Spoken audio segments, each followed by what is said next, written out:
Hi, it's Jeff Altman, the Big Game Hunter, and welcome to what for now is going to be the final episode of Career Coach Office Hours. For several years, for more than 200 episodes, I've been taking questions from job hunters throughout the world because I believe that the skills needed to find a job are different from those needed to do a job.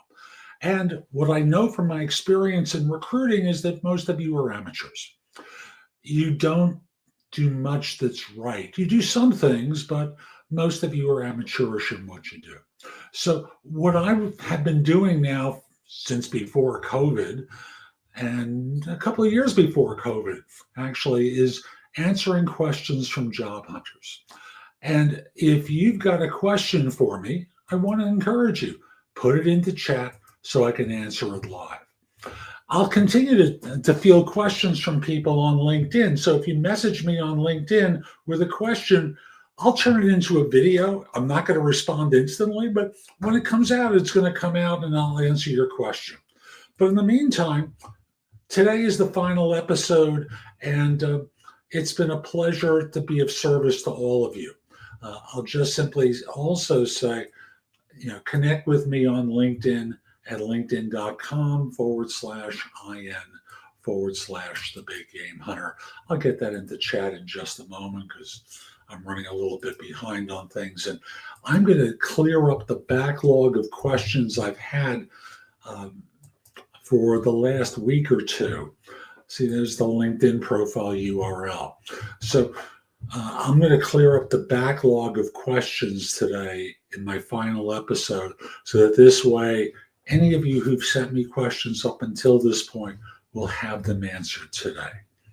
So I received a number of them. I've been carrying forward some of these. It's hard. It's hard to get everything done on this show, but I've tried for a long time. Now, again, I want to encourage you. If you're interested in my coaching you, come over to JobSearch.Community. If you hire me to coach you, and again, I have like 5 tiers of coaching service available to you. You also get access to all my video courses, books, and guides that are available on the site. And I'm going to be adding a few more over the next few weeks. So again, come over to JobSearch.Community, click on the button that says Become an Insider, and I'll be happy to coach you. I have one tier, which is the Insider tier, where what you get is access to the video courses, books, and guides. You can send me questions through the site, and I'll answer them that way.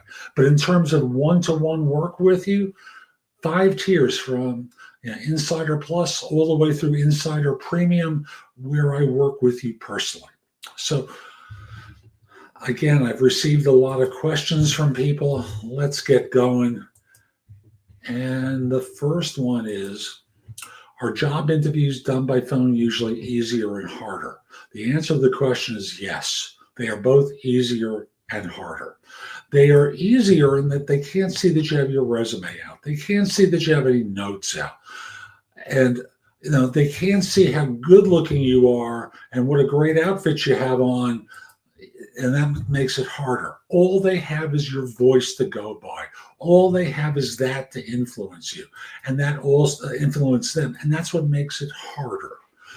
They're not influenced by appearance. All they have is your voice.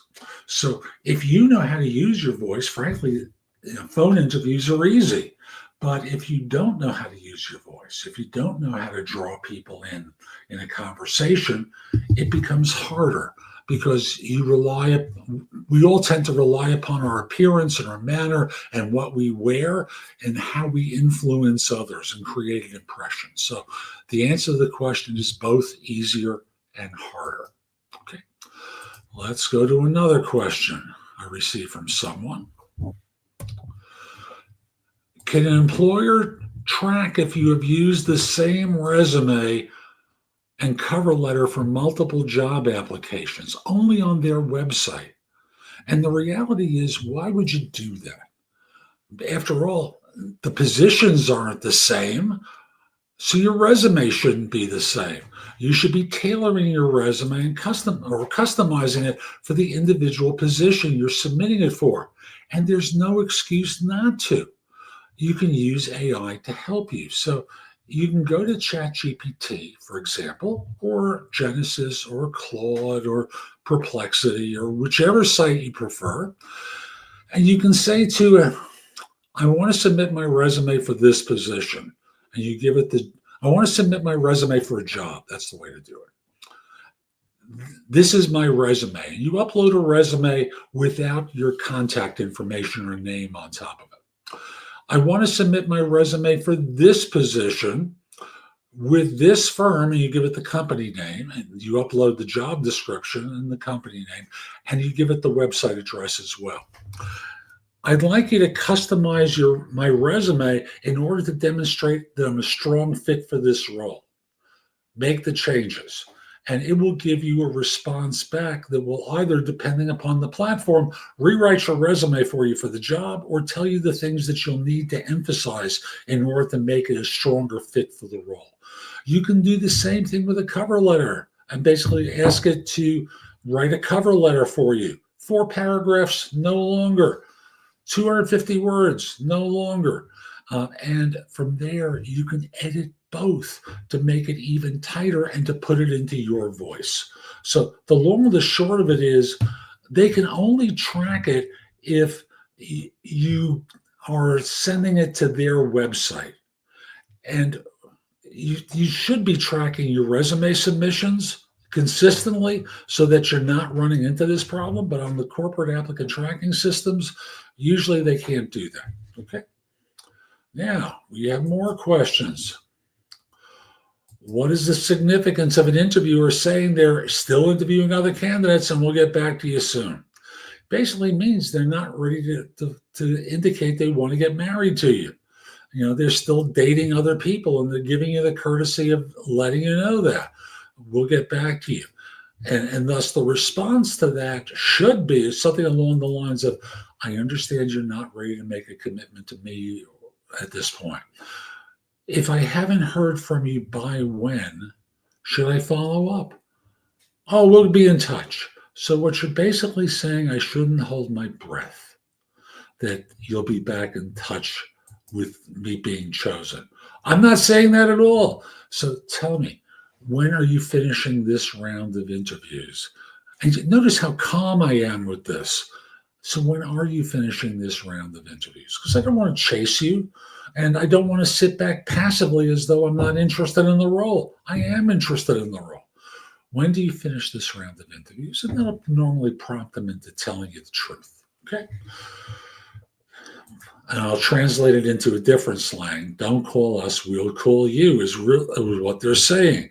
But your job is not to accept that. Your job is to make them talk under the premise that you deserve to be told because you've invested time and effort into their role.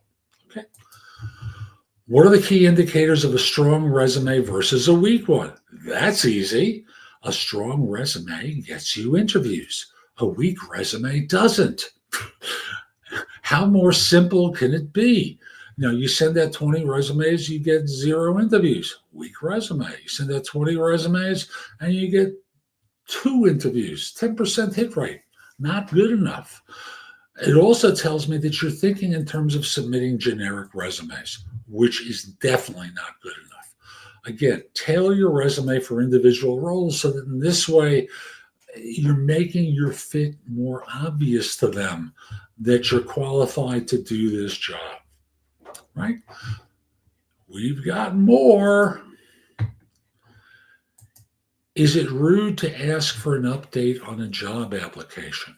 No, it's not rude, but I wouldn't say something along the lines of, hi, I just wanted to make sure you got my resume. Because of course they received it. Who do you know has not received a resume? Especially in that field. I'm sure they have filters set up to, make sure it gets into their inbox. But what you can do is message them and say, I forwarded my resume. I'm sure you received it. I don't know if you've had a chance to review it. If you have and you're not interested, that's okay. My feelings won't be hurt. Just let me know.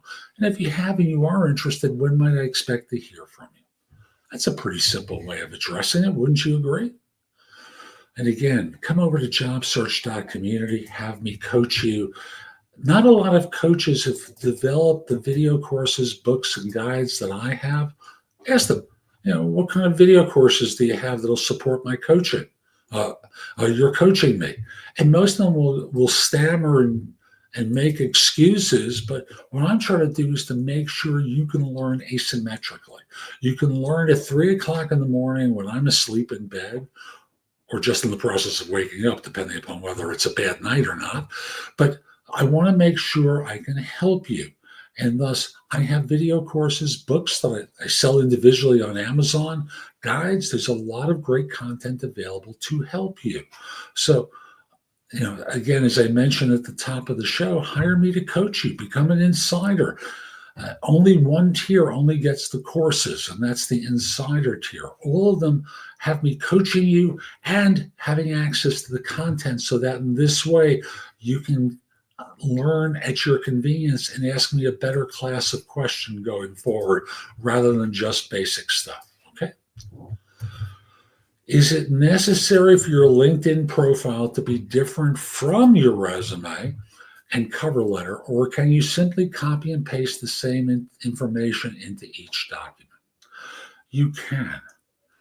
And with your LinkedIn profile should be congruent with your resume.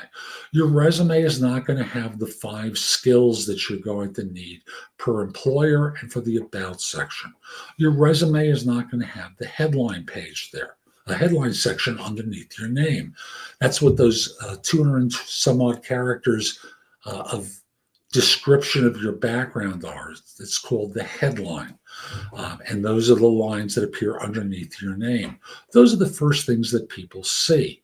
In terms of the about section, even if you use a summary, that's not going to be the same as the about section of a LinkedIn profile, where you have a ton of space to work with. So you want your information to be congruent. It doesn't need to be identical. It just needs to communicate the same types of information as your resume does.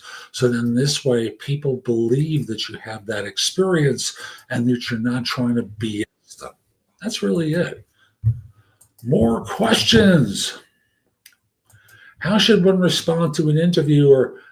Let's see now, my apologies. There we go. Nope, wrong one. There we go. How should one respond to an interviewer who asks, tell me about yourself or walk me through your resume? Is it appropriate to say no? No, it's not appropriate to say no. The correct response is to understand what the job is and to then start off by giving a high-level overview of your background that lasts about 20 to 25 seconds, such as, I've been in the field now for however many years it's been. For the last 2 years, I've been working for so-and-so, where I've done this and that and this and that. And before that, I worked for such and such firm where I did this sort of work. But what's probably most relevant to my background for this role is my experience with. And then from there, you start to talk about your resume and your experience that's relevant to the job they need to have done. Your job is to always connect the dots between your background and what matters to them, so that in this way you show that you fit their qualification needs. More questions. Let's see now. Nope, got to keep scrolling. Nope, same question I answered earlier. It wound up being here twice. My apologies. How far back should your work history be on a resume or LinkedIn profile? Let me get that into chat so I can put it up on the screen. And there we go. How far back should your work history be on a resume or LinkedIn profile? I'm going to say you emphasize the last 10 to 15 years of experience. Before that, you minimize it. You don't need to discard it. It is part of your background. But on a resume that's a page and a half to 2 pages, what you should be doing is emphasizing 10 to 15 years of work experience, no more. I'll use myself as an example. I graduated school as an undergraduate in the last century, like 29 years before the turn of the century. I'm obviously not a young man. And as a result, who cares what I did during the last century? Seriously, who cares? Instead, focus on the last 10 to 15 years. And I say that in order to demonstrate to you how important it is to feature that experience, because that's what they're really going to care about. Focus on that period of time more than anything. Now, we got a question here. How to articulate in a professional manner for career growth? I'm not sure whether you're talking about that you want career growth, or you're coaching someone who's looking for career growth, or you're, again, give me some clarity, Coach, so that this way I can answer your question, because it's a little fuzzy for me. Okay, take another cut at it. I'm going to go to the next question, and I'll come back to you as soon as I have something in chat. Okay. Is it appropriate to follow up with an employer to confirm receipt of my resume and application materials?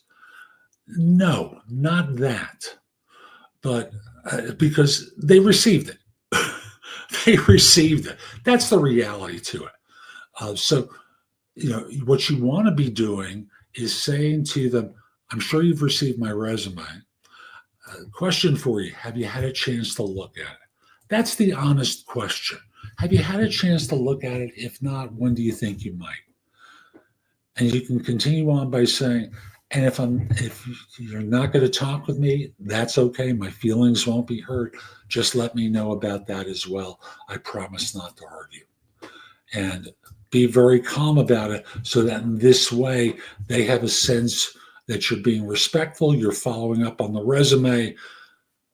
Again, the confirm receipt is the part that I find offensive, as though their tech doesn't work.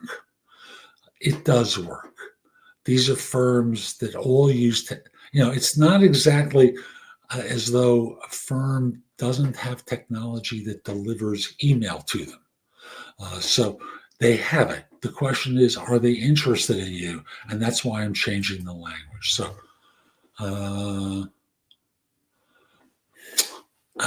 So, Coach Princey Jane asked me, what are the ways to find out, I'm going to guess, about career growth and collaboration? The first thing that you're doing is focusing in on demonstrating your fit for the job. It's kind of like in dating. In dating, we don't talk about in the first date whether or not we're interested in marriage and having children. We're trying to get to know one another. So focus on demonstrating how your background fits the role. There will come a point in the interviews where they'll ask you, do you have any questions for us?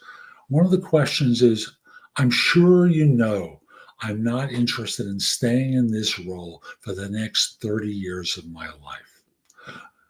If I do quality work, what sort of advancement potential exists here? Could you give me an example of someone's career path and how they've progressed within the organization, who started off working for you and has moved on to other things or has grown within your group? That deals with the career growth question. For collaboration, give you a sense of the working environment here.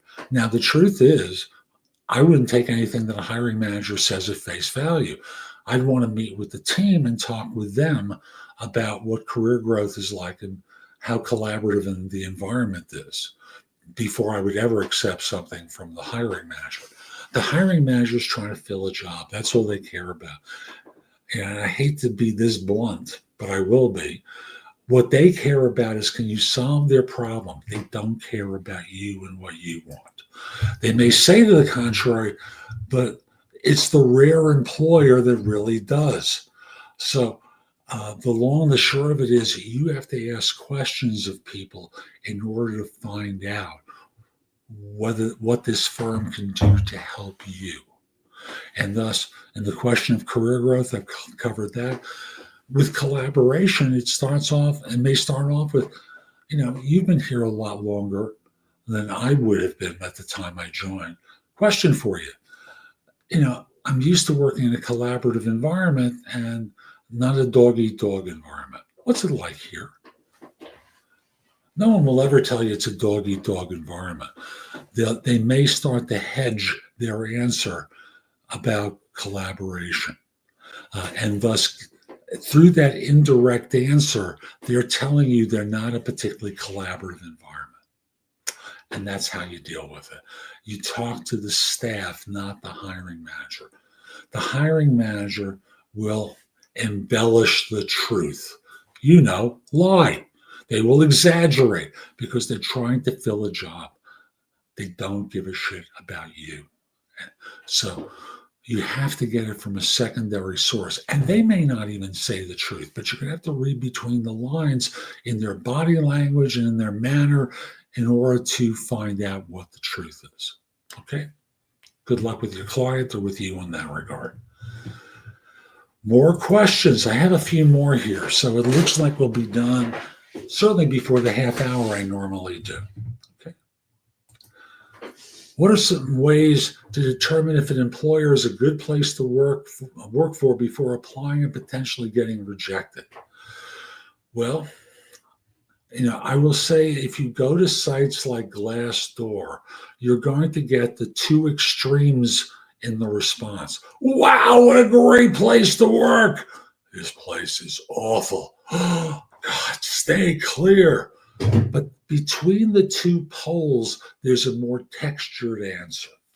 Also, contact people who work for the firm through LinkedIn. I'm interviewing for a job in such and such department doing such and such. I want to get an idea of what it's like to work for the firm. Can you point me to someone who works in that department? Who's the job report to? I'm not exactly sure. I just saw a job ad. And you can send them a job description and basically respond by saying, I don't know who the job is with, but this is the position description. Do you know someone who might fit in into a group like this? And thus, you would answer it or have them answer by elaborating a little bit more. And it's not just what they say, but how they say it that's going to make the difference. Okay. Coach Princey Jane is back. Please share view on interview and feedback process. I have a book on this. It's 90 some odd pages. I can't do a full webinar, which I've got a video course at JobSearch.Community on this that you can watch, but I charge for that course. So that's going to deal with interview. With feedback, somewhere in the course of the interview, you ask them, so when might I expect to hear from you about next steps in the process? And they'll tell you. And from their answer, you follow up by saying, so if I haven't heard from you by, and you mentioned 2 or 3 days later, is it okay if I follow up? And their answer will tell you something, such as, sure, no problem, or wait, which means they're not all that interested. Or they can give you a very specific answer like, I expect you'll hear early part of next week from us. We'll have HR contact you about scheduling it back to me 4 people. The more specific they are, the better they think you did on the interview. So that really deals with the feedback that you might get. Okay. Again, the book is called The Ultimate Job Interview Framework. It's also available on Amazon for Kindle, as a paperback, and as an audiobook. Buy it. It's not a tough read. I can't cover 90 pages. I can't cover a 1-hour webinar here and do this subject any justice. More. Let's see now. We've got more questions. 2 more, as a matter of fact. Oh, this one was a fun one. Let me come back to you folks. Yeah. What excuses can I give to take time off for an interview for a new job? A lot of things. I'm not feeling well. I'm going to stay out. You can always do that one. Not feeling well, and if they call you and you're in the interview and you have your phone off, you should have your phone off, right? You can always say, I had the phone off. I was taking a nap because I wasn't feeling well. And then just when you call them back, don't be at a place with a lot of commotion about you so that they're not hearing lots of loud noises that basically say, I'm not at home, I'm not in bed, sick, all that sort of stuff. So what excuses can you give? The I'm not feeling well excuse is always a good one. Not the death in the family, that's bad karma. Not ones that sound stupid. You can have a doctor's appointment that you need to address.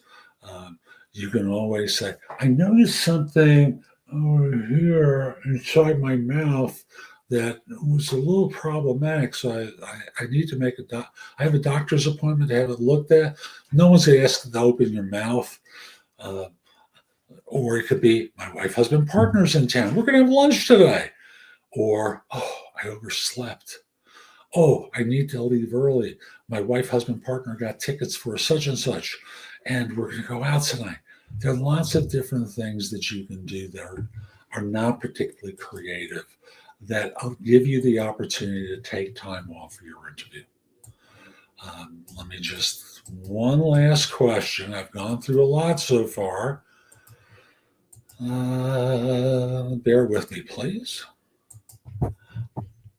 Coach, I'm not sure what was funny here, but tell me, put it in the chat so I know what you thought was funny, okay?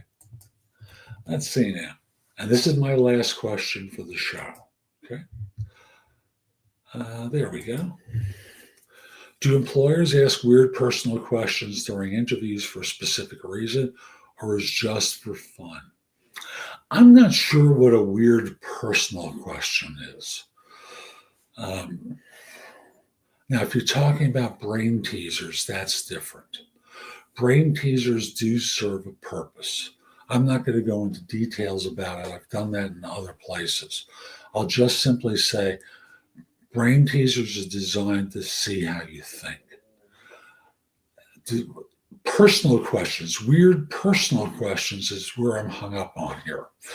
I'm not sure what a weird personal question is. So I don't know how to answer this question. I will say every question a firm asks has an intention behind it. Think about it for a second.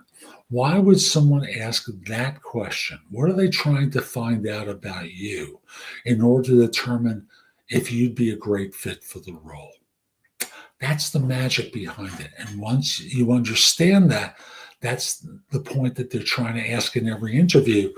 You want to be able to demonstrate how you'd be world-class for them.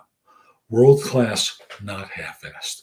So I'll just simply say, I don't know what a weird personal question is to be able to answer that part of it. A weird question, one that you wouldn't think is associated with the job, usually does have something to do with the job. And thus, what you want to be doing is always showing how your background and personality would fit into that organization and culture. So I hope you found today's show helpful. I'm Jeff Altman. Come over to JobSearch.Community. Become an insider. You'll get coaching from me. I want to help. Not only will you get coaching, you'll get access to video courses, books, and guides to help you, so that in this way, you're getting a great experience because the skills needed to find a job are different from those needed to do a job. So again, JobSearch.Community is a place where I'll help coach you. And Coach asked, could I suggest some of the ways to get a promotion in a job role? Not today. We're done. I'm wrapping up. And again, it's a lengthy question. This is a job search show. So I'll just simply say, schedule a consult with me. Pay me a little bit. I'll answer all your questions. So, folks, come over to JobSearch.Community. Hire me to coach you so I can help you. Connect with me on LinkedIn at linkedin.com/IN/thebiggamehunter. Let me know that you watched the show. I like knowing that I'm helping some folks. Once we're connected, your network is going to be a lot larger than most people's. After all, I'm LinkedIn member 7653 of the more than 1 billion people on LinkedIn. So I hope you found this helpful. Hope you have a terrific day. And most importantly, be great. Good luck. Hope to see you soon.